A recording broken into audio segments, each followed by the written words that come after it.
अखिलानन्दसन्दायि मनोज्ञमुखपङ्कजम् जगद्गुरुं जगत्पूज्यं विद्यातीर्थमहं श्रये भिद्यते हृदयग्रन्थिर्दृष्टे यस्मिन्निति श्रुतिः जगौ परावरं शान्तं तं विद्यातीर्थमाश्रये नटत्याननरङ्गेहि यस्य साक्षात् सरस्वती नतातिशमने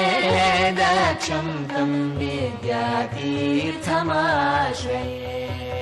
वटमूलं परित्याज्य शृङ्गाग्रौ निवसन्नियः तत्त्वं बोधयते भक्तान् दक्षिणास्यं तमाश्रये विषयाशां